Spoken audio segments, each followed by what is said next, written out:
Greece खुद एक तबाहशुदा economy है। वो हुआ करता था ग्रीक्स के ज़माने में, जब एथेंस में पूरी दुनिया से लोग जाते थे। इस वक्त तो लोग जो जाते हैं वो लोग पाकिस्तानी ज़्यादातर अनपढ़ लोग जाते हैं, क्योंकि वो गेटवे ऑफ यूरोप है। सिर्फ इसी वजह से वहाँ पे कोई ज़्यादा पढ़े लिखे पाकिस्तानी इसके जाने का रुझान भी नहीं है। अगर आप मुझे कहते हैं जर्मनी या फ्रांस में चल रही है तो फिर मैं वरिड होता, लेकिन अगर ग्रीस में चल रही है तो इतना इशू नहीं है। सऊदी ने बहुत सारे डिस्ट्रिक्ट वाइज पाकिस्तान के अंदर जो बहुत सारे डिस्ट्रिक्ट ऐसे डिस्ट्रिक्ट थे जिनको बैन किया हुआ है। आपके ये गुजरात वाली साइड हो गई, इनको बैन किया हुआ है। साउथ पंजाब में जाए बहुत सारे डिस्ट्रिक्ट्स को बैन किया हुआ है, उनको वीज़ा नहीं दे रहे, उनको रेड लिस्ट पे रखा हुआ है।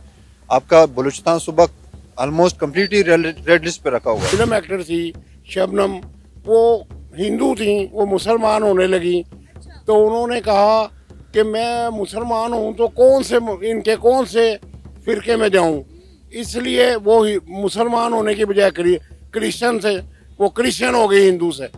तो बात यह है कि हम जो लोग हैं, हम अपने मुल्क के आप दुश्मन हैं, हम अपने बुज़ुर्गों के दुश्मन हैं, हम अपने इस्लाम के दुश्मन हैं, हम अपने पाकिस्तान के दुश्मन हैं। इसलिए वो लोग हमारे साथ बिल्कुल ठीक कर रहे हैं जो भी कर रहे हैं। हम वो कौम है जिन्होंने डॉक्टर अब्दुल सलाम दिया, डॉक्टर अब्दुल कदीर दिए। हमारी भी साइंस में बहुत कंट्रीब्यूशंस हैं। अगर दूसरे एंड पे अगर आप इंडिया की बात करती हैं तो वहाँ पे जाके वो स्पेस टेक्नोलॉजी में बात कर रहे हैं या फार्मास्यूटिकल में बात कर रहे हैं। तो मुझे लगता है कि उनको अपनी हालत पे खुद सोचना चाहिए कि वो यूरोप से उठ के इंडिया आके उन्हें टेक्नोलॉजी लेनी पड़ रही है। वहाँ के अवाम है वो बहुत आगे निकल चुके हैं, उनके पास स्किल्स है, वो आईटी में जो है वो टॉप कर रहे हैं इस वक्त वर्ल्ड को। तो इंडियन अवाम को हम खुद उनके साथ कंपेयर नहीं कर सकते। हमें अपने हमसाए मुल्क जो कि हम खुद को कहते हैं कि वो हमारे दुश्मन है, लेकिन हमें उनसे सबक सीखना चाहिए। वो बहुत आगे निकल गए। आप यूके यूए सब कंट्रीज में चले जाए, इंडियन सबसे आगे है। जब ये पाकिस्तान बना है तो नेहरू ने और गांधी ने वो अंग्रेज़ों के पैरों में गिर गया और उनसे कहा कि ये मुसलमान जो है इनको किसी तरह हमारे मुल्क से निकाल दो। इन्होंने क्या किया, इन्होंने हमारे मुसलमानों ने अपने मुसलमानों के 5 टुकड़े कर दिए हिंदुस्तान में। जब अब कभी भी ज़िंदगी में हिंदुस्तान में मुसलमानों की हुकूमत नहीं आएगी। और दूसरी बात यह है कि जो लोग हमें तबाह करके गए हैं, जो लोग हमारे टुकड़े करके गए हैं, वो इसलिए तो नहीं करके गए कि इन लोगों की पूरे वर्ल्ड में इज्जत हो। वो हमें जलील करने के लिए 5 हिस्सों में तकसीम कर गए हैं। नाज़रीन, पिछले कुछ महीनों से ग्रीस में गेट आउट पाकिस्तानीज की कैंपेन चल रही है। ग्रीस का कहना है कि पाकिस्तानी जो है वो वहाँ पर क्रिमिनल एक्टिविटीज़ में पार्टिसिपेट करते हैं, लिहाजा उन्हें किसी भी फील्ड में पाकिस्तानी नहीं चाहिए। वो चाहते हैं कि पाकिस्तानी ग्रीस से निकल जाएं। उन्हें हर फील्ड में इंडियन चाहिए। इंडियन की डिमांड ग्रीस में बहुत ज़्यादा बढ़ रही है। लेकिन उसके बरक्स अगर हम बात करें तो इस वक्त ग्रीस के प्राइम मिनिस्टर इंडिया में मौजूद है। वो इंडिया के प्राइम मिनिस्टर नरेंद्र मोदी से इनोवेशन पर, टेक्नोलॉजी पर, फार्मास्यूटिकल पर, स्पेस पर बात कर रहे हैं और इंडिया के साथ अपने बायलैटरल रिलेशन बेहतर करने की कोशिश में है। ग्रीस के इस दो तरफा रवैये पर पाकिस्तानी अवाम का क्या कहना है, आइए जानते हैं। सर, आपका नाम? हारून। हारून, क्या करते हैं आप? I am an engineer. Haroon, आपको पता है कि ग्रीस में तकरीबन 7 महीनों से ज़्यादा लंबे अरसे से गेट आउट पाकिस्तानीज़ की कैंपेन चल रही है। ग्रीस का ये दावा है, उन्होंने ये इल्ज़ाम आयद किया है कि वहाँ पर मौजूद पाकिस्तानी इनलीगल एक्टिविटीज़ में पार्टिसिपेट करते हैं, जिसकी वजह से उन्होंने कहा है कि हमें किसी भी शोबे में जो है वो पाकिस्तानी नहीं चाहिए। लिहाजा उन्होंने कहा है पाकिस्तानियों को कि आप हमारे मुल्क से निकल जाएं। लेकिन उसके बरक्स अगर हम देखें तो इस वक्त ग्रीस के जो प्राइम मिनिस्टर हैं वो इंडिया के अंदर मौजूद हैं और इंडिया के साथ अपने बायलैटरल रिलेशनशिप बेहतर करने की कोशिश कर रहे हैं। वहाँ पर उनका बड़ा वार्मली वेलकम किया गया। इंडिया के प्राइम मिनिस्टर नरेंद्र मोदी से उनकी मुलाकात भी हुई है। डिफरेंट सेक्टर्स पर, डिफरेंट एंगल्स पर उन्होंने बातचीत की है। क्या कहना चाहेंगे आप इस सारे मामले पर? एक तो मैं ये बात कहना चाहूँगा कि अगर गेट आउट पाकिस्तानीज़ की बात चल रही है तो उसमें देर में कुछ ना कुछ तो सच्चाई होगी उसमें। पाकिस्तानी ने कोई ना कोई गलती तो वहाँ पे की होगी, या उनके, क्योंकि हमारा कल्चर डिफरेंट है यूरोप से, तो हम लोग कल्चरल डिफरेंसेस की वजह से भी ये एक पोजीशन हो सकती है। दूसरा, कोई ग्रीस की इकॉनमी की उतनी स्ट्रॉन्ग नहीं है जिसकी वजह से हमें कोई इतनी टेंशन लेने की ज़रूरत भी है। ग्रीस खुद एक तबाहशुदा इकॉनमी है। वो हुआ करता था ग्रीक्स के ज़माने में, जब एथेंस में पूरी दुनिया से लोग जाते थे। इस वक्त तो लोग जो जाते हैं वो लोग ज़्यादातर अनपढ़ लोग जाते हैं, क्योंकि वो गेटवे ऑफ यूरोप है। सिर्फ इसी वजह से वहाँ पे कोई ज़्यादा पढ़े लिखे पाकिस्तानी इसके जाने का रुझान भी नहीं है। अगर आप मुझे कहते हैं जर्मनी या फ्रांस में चल रही है तो फिर मैं वरिड होता, लेकिन अगर ग्रीस में चल रही है तो इतना इशू नहीं है। लेकिन आप ये देखें, बेशक आप इसलिए वरिड नहीं है कि आपको लगता है कि वहाँ पे अनएजुकेटेड पाकिस्तानी जाते हैं, लेकिन वो पाकिस्तानी तो है ना। पाकिस्तान का नाम तो इंटरनेशनली जो है वो ख़राब हो रहा है ना। पाकिस्तान की रिस्पेक्ट और डिग्निटी पे तो बात आ रही है, चाहे वो अनएजुकेटेड हो या एजुकेटेड हो, लेकिन वो पाकिस्तानी तो हैं। जी बिल्कुल, आप पाकिस्तानी तो हैं, लेकिन कोई भी माशरा दुनिया में ऐसा नहीं है जहाँ पे सभी अच्छे लोग हैं या सभी बुरे लोग हैं। अच्छे बुरे लोग सब हर जगह पे मौजूद होते हैं। अगर आप सिर्फ चंद पाकिस्तानियों का नाम लेके पूरे पाकिस्तान को बदनाम करने की कोशिश करेंगे तो ऐसा बिल्कुल भी नहीं है। हम वो कौम है जिन्होंने डॉक्टर अब्दुल सलाम दिया, डॉक्टर अब्दुल कदीर दिए, हमारी भी साइंस में बहुत कंट्रीब्यूशंस हैं। अगर दूसरे एंड पे अगर आप इंडिया की बात करती हैं तो वहाँ पे जाके वो स्पेस टेक्नोलॉजी में बात कर रहे हैं या फार्मास्यूटिकल में बात कर रहे हैं, तो मुझे लगता है कि उनको अपनी हालत पे खुद सोचना चाहिए कि वो यूरोप से उठ के इंडिया आके उन्हें टेक्नोलॉजी लेनी पड़ रही है। तो अब ये सोच रहे हैं कि फिर हमारा हमसाया मुल्क भारत कहाँ से कहाँ पहुँच गया है कि यूरोप से उठ के वो इंडिया की टेक्नोलॉजी में आकर बात कर रहे हैं, फार्मास्यूटिकल पे बात कर रहे हैं, स्पेस पे इनोवेशन पे बात कर रहे हैं, वो कनेक्टिविटी बढ़ाने की कोशिश कर रहे हैं। तो इसका मतलब है कि उन्हें अकल आ गई है, उन्हें समझ आ गई है कि इंडिया के साथ अगर हम इस तरह के अपने टर्म्स बेहतर करेंगे तो हमारा मुल्क भी डेवलप होगा। जैसा कि आपने कहा कि वो इतनी डेवलप कंट्री भी नहीं है, उसकी जो मौशी हालात है वो इतनी ज़्यादा बेहतर भी नहीं है, लेकिन अब ये सोचें कि उन्हें पता चल गया कि हमने अपने हालात कैसे बेहतर करने हैं। क्योंकि इस वक्त अगर हम देखें तो ओवरऑल तमाम ममालिक का रुझान आपको पता है इंडिया की तरफ बढ़ रहा है। हर मुल्क इंडिया के साथ ट्रेड कर रहे हैं। इंडिया के प्राइम मिनिस्टर नरेंद्र मोदी की अगर हम बात करें तो उन्होंने अपने 10 साल दौरे हुकूमत में जो है मेरा ख्याल है बहुत सारी कंट्रियों के दौरे किए हैं। वो हमेशा किसी ना किसी मुल्क के दौरे पर रहते हैं अपने मुल्क के ताल्लुकात दूसरे मुल्क के साथ बेहतर करने के लिए। तो मेरा ख्याल है ग्रीस भी शायद चाह रहा है कि वो भी थोड़ा डेवलप हो जाए। जी बिल्कुल, आपकी एक बात सही है कि इंडिया की तरफ दुनिया का रुझान जा रहा है इस वजह से कि चाइना के बाद, बल्कि अब चाइना को भी क्रॉस कर दिया उनकी आबादी ने। दुनिया की सबसे बड़ी आबादी होगी, वो बहुत बड़ी मार्केट है, वहाँ पे लोग बहुत ज़्यादा हैं।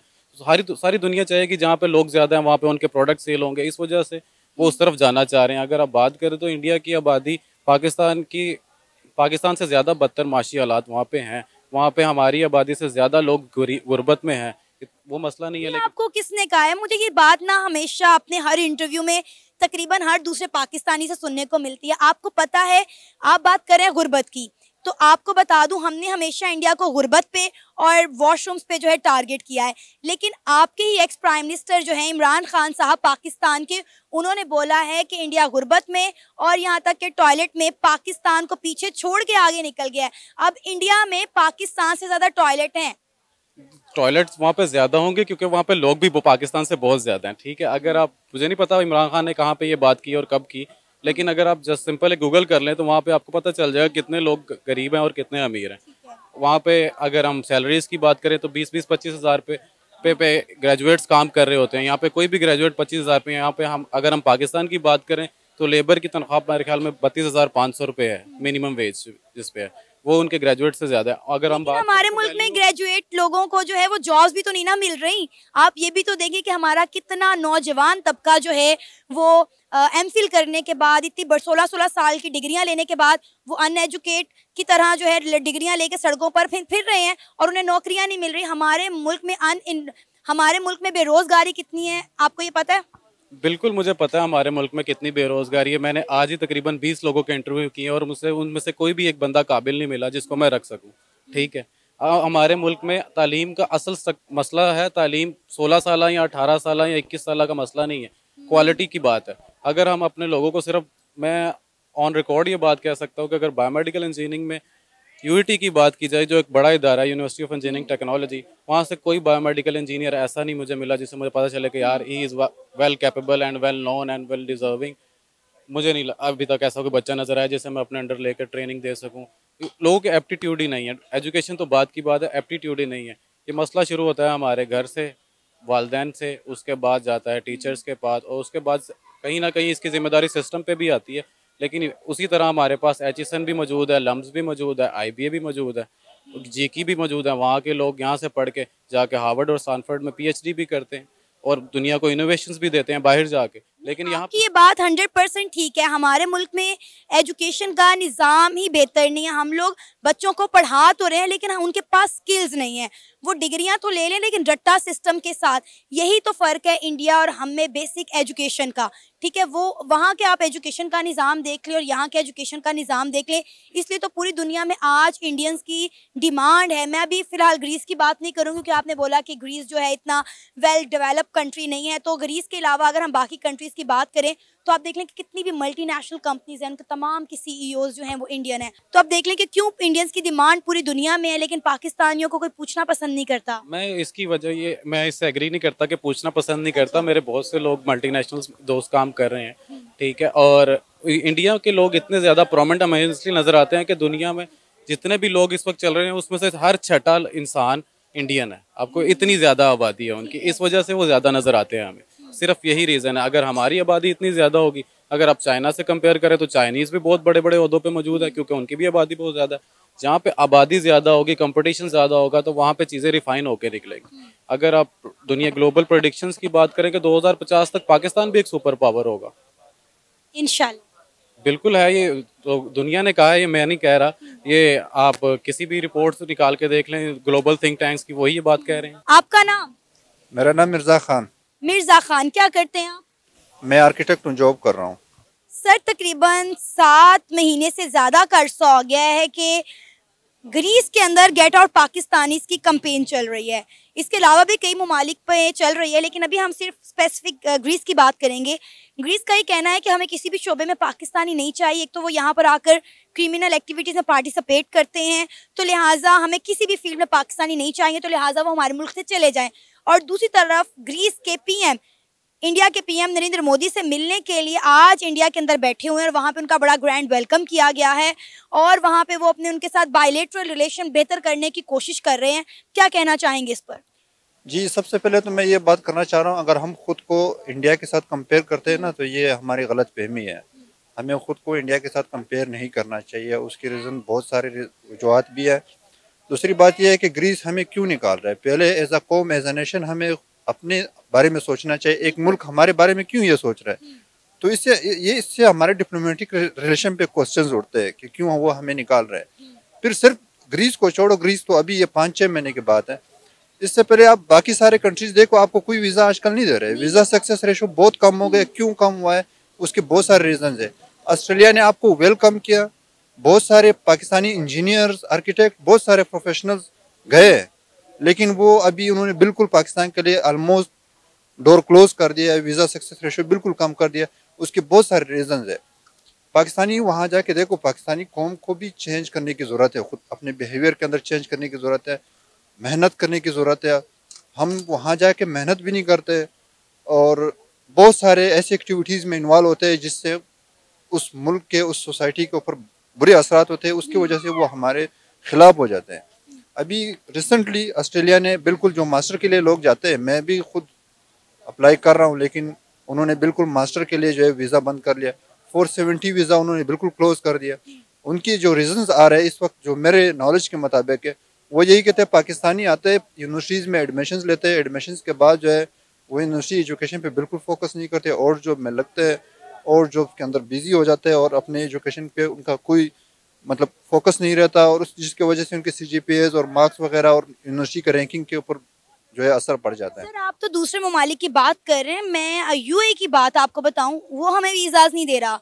कितनी सख्तियां कर दी हैं और पाकिस्तानियों को, मेरा ख्याल है 950 पाकिस्तानियों को पिछले दिनों UAE से निकाला गया है, ठीक है, डिपोर्ट किया गया है। तो अब आप देखें कि इवन कि हम सऊदी अरेबिया की बात करें, हम ईरान की, इराक की बात करें, तो उन्होंने पाकिस्तानियों पे सख्ती कर दी। उन्होंने कहा जी पाकिस्तानी हज उम्रे की गर्ज से यहाँ पर आते हैं, वीज़ाज लेकर आते हैं, फिर यहाँ पर आके भीख मांगना शुरू कर देते हैं। सऊदिया ने कहा हमारी जेलें पाकिस्तानी बेकारियों से भर चुकी हैं। अब इतनी सख्ती हो गई है, सऊदी अरेबिया एक इस्लामी मुल्क है, ईरान, इराक, यहाँ तक के UAE पाकिस्तानियों को वीज़ा नहीं दे रहा, लेकिन इंडियंस को धड़ाधड़ हर अपॉर्चुनिटीज़ मिल रही है।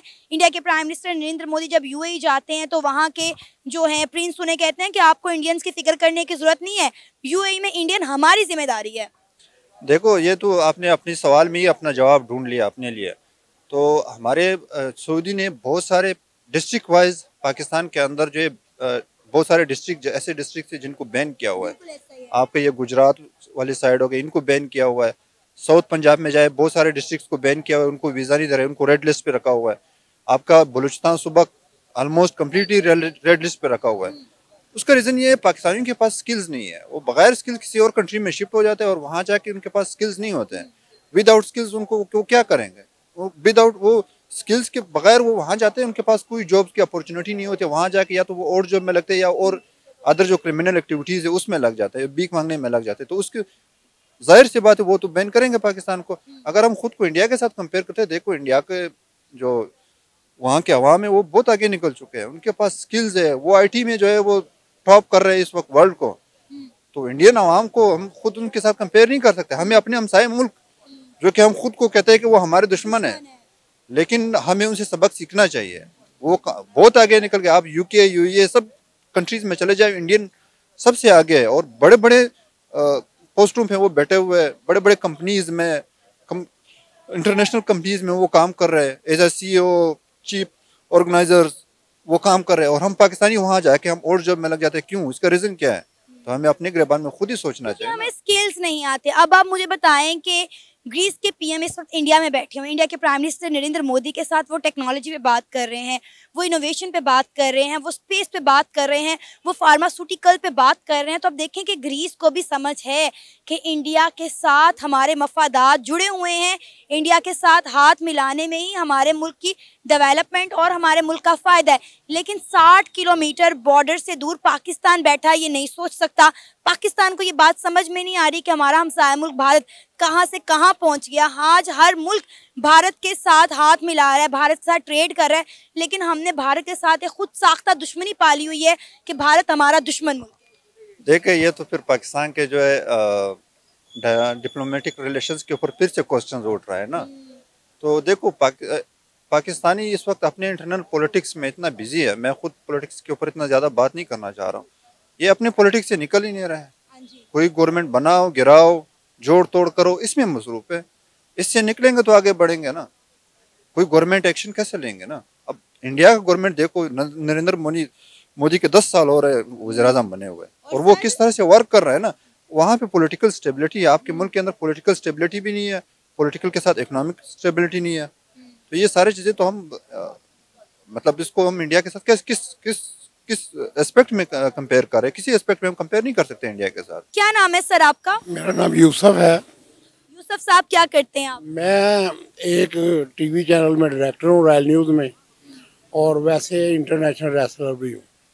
ज़बरदस्त। अच्छा सर, ऐसा है कि अगर हम देखें तो all over the world Pakistan की रिस्पेक्ट वक्त के साथ साथ बढ़ने की बजाय कम होती जा रही है। ग्रीस में कई अरसे से एक कैंपेन चल रही है गेट आउट पाकिस्तानीज़ की। ग्रीस का कहना है कि पाकिस्तानी यहाँ से चले जाएं क्योंकि यहाँ पर वो क्रिमिनल एक्टिविटीज़ में पार्टिसिपेट करते हैं। लेकिन उसके बरक्स अगर हम बात करें तो ग्रीस के PM आज इंडिया में बैठे हुए हैं, इंडिया के प्राइम मिनिस्टर नरेंद्र मोदी साहब से वो मुलाकात कर रहे हैं, उनके साथ अपने बायलैटरल रिलेशन बेहतर करने की कोशिश कर रहे हैं।